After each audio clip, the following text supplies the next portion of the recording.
Hey there, welcome back to the channel. Today, we're tackling a big question. Should you get the Nintendo Switch OLED, stick with a standard Switch, or hold out for the upcoming Switch 2? With so many leaks and rumors about Nintendo's next console, we've got all the latest details. We're breaking down display differences, performance, battery life, and of course, what's coming with the Switch 2. If you already own a Switch or are thinking of getting one, stick around, because by the end of this video, you'll know exactly which one is right for you. Like what you're seeing? Tap that like button, subscribe, and be part of our awesome community. Your support helps us keep creating great content. And before we dive in, if you love all things Nintendo, hit that like button and subscribe so you don't miss any future updates. The original Nintendo Switch, launched in 2017, is a hybrid console that lets you play at home or on the go, and that's what made it such a huge hit. It comes with a 6.2-inch LCD screen, and in 2021, Nintendo introduced the Switch OLED. And let me tell you, the difference in picture quality is massive. The Switch OLED upgrades the screen to a 7-inch OLED display, and this makes everything sharper, more colorful, and vibrant. The blacks are deeper, and colors pop in a way that makes handheld gaming feel premium. If you spend a lot of time gaming in handheld mode, this is a game changer. So, if you love playing on the go, the OLED is worth considering. But what about performance? Well, the standard Switch and the OLED are identical. Both have the NVIDIA Tegra X1 chip, meaning games run the same on both consoles. No FPS boosts, no extra power, but sound quality on the OLED is noticeably better. Upgraded stereo speakers make games more immersive, which is great for handheld gaming. Battery life. It's about the same on both models, 4.5 to 9 hours, depending on the game. But the OLED model feels a little more efficient even with the bigger screen. So if you're looking for more power, the Switch OLED won't give you that. The real upgrade is the screen, speakers, and slightly better battery life. Now, before you rush to buy any Switch, let's talk about a huge issue Nintendo still hasn't fully fixed: Joy-Con drift. If you haven't experienced it yet, Joy-Con drift happens when the controller starts moving on its own even when you're not touching it. Super frustrating, especially in games that need precise movement, like Super Smash Bros. Or Mario Kart. Sadly, both the Switch and Switch OLED suffer from this problem, and Nintendo hasn't officially addressed it in hardware updates. If you get Joy-Con drift, you may need to send them in for repairs or buy new ones. But the biggest question right now? Will the Switch 2 finally fix Joy-Con drift once and for all? If you're thinking of skipping the OLED and waiting for the Switch 2, you're not alone.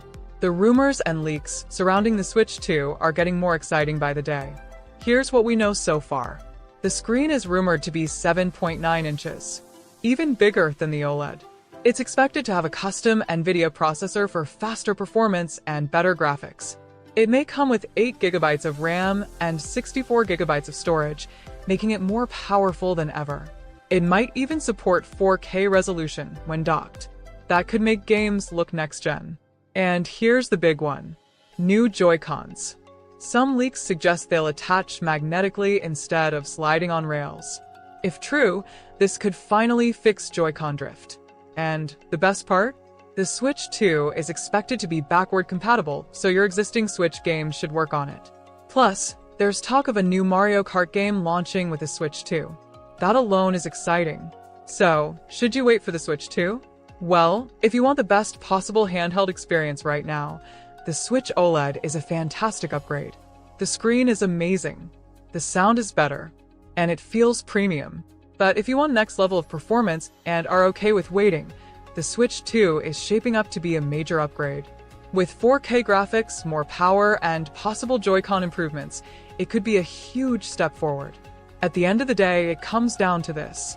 If you want to Switch now, go for the OLED. If you want the most powerful Nintendo experience, hold out for the Switch 2.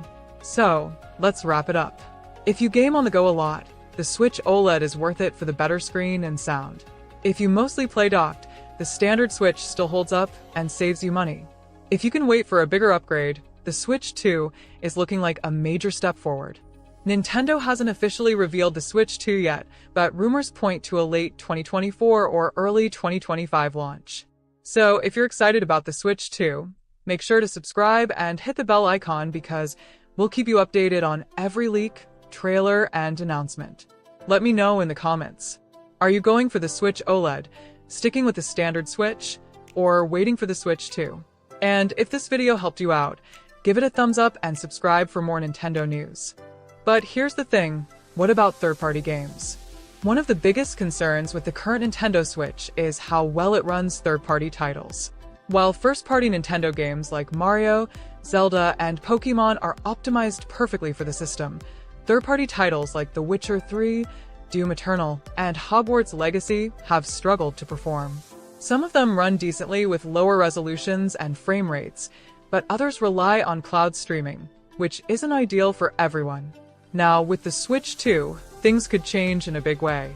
If the leaks are true and the new console includes a stronger NVIDIA chipset, more RAM, and better internal storage, we could see far better third-party support. This could mean higher frame rates, better textures, and smoother gameplay for major AAA games. Imagine playing something like Elden Ring or Grand Theft Auto 6 on a Switch 2 without compromises. That would be a massive step forward for Nintendo in competing with PlayStation and Xbox, especially when it comes to performance-heavy games. Now, here's an interesting question. Will the Switch 2 launch with an OLED screen like the latest model, or will it start with a basic LCD version and later upgrade? Nintendo has a history of releasing improved versions of their consoles over time. Just look at the 3DS lineup. It wouldn't be surprising if the first version of the Switch 2 has an LCD screen and an OLED version arrives a year or two later.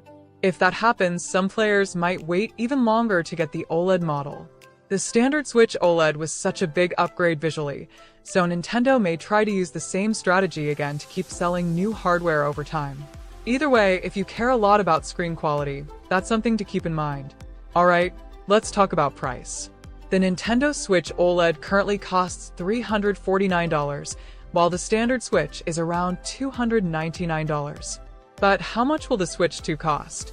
Leaks suggest the Switch 2 could land anywhere between $399 and $499, depending on how powerful the hardware is.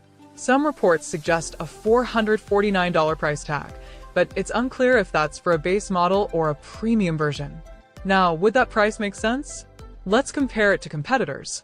The PlayStation 5 Digital Edition costs $399. The Xbox Series X costs $499. The Steam Deck starts at $399. For Nintendo to stay competitive, a price around $400 to $450 seems likely.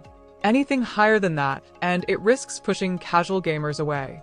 That being said, Nintendo is known for keeping costs lower than PlayStation and Xbox, so if they find a way to keep it under $400, that would be a game changer. One of the biggest questions about the Switch 2 is whether it will support old Switch games. Right now, Nintendo has hinted that they want to keep backward compatibility in place. This would mean you could play your current library of Switch games on the new system without having to repurchase them. But there's one possible catch. How will physical cartridges work? If Nintendo decides to change the game card slot on the Switch 2, older physical Switch games might not work unless they provide some kind of adapter. That's something to watch out for when Nintendo makes the official announcement. However, digital games are almost certainly going to be supported. With most modern consoles pushing digital purchases, Nintendo would likely let players bring over their digital Switch games to the new system. That would be great news for anyone who has built up a huge collection on the Nintendo eShop. Now, let's talk about the dock. One of the Switch's best features is its ability to switch seamlessly from handheld mode to docked mode. That's what makes it a hybrid console and sets it apart from PlayStation and Xbox. So, will the Switch 2 keep the same docking system? Leaks suggest yes, but with some improvements. First, the dock might support 4K resolution, which means when you plug the Switch 2 into your TV, it could output games at 4K instead of 1080p like the current Switch. Second, faster data transfer speeds. The current dock is a bit slow, especially when loading games or updating software. A new dock with better connectivity would make a big difference. And third, wireless display casting. Some rumors suggest the Switch 2 may allow you to connect to a TV wirelessly without needing the dock at all. That would be a huge upgrade for people who want to game on the big screen without messing with cables. Now, let's talk about the most important thing, the games. What new games could launch alongside the Switch 2? Here are some of the strongest possibilities based on leaks and industry trends. Mario Kart 9, the first brand new Mario Kart game since 2014. Zelda Tears of the Kingdom Deluxe, a next-gen enhanced version of the latest Zelda. New 3D Mario game. Think Super Mario Odyssey 2 or something brand new. Metroid Prime 4. This game has been in development for years, and it could be a perfect fit for the Switch 2 launch. Pokémon Legends sequel, a follow-up to Pokémon Legends Arceus in an open-world format.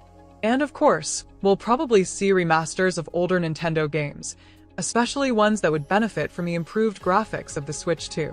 So, to wrap it all up, is the Switch 2 worth waiting for? If you already have a Switch and want something more powerful, waiting for the Switch 2 makes sense. The improved graphics, stronger hardware, and potential 4K support could be a big jump forward.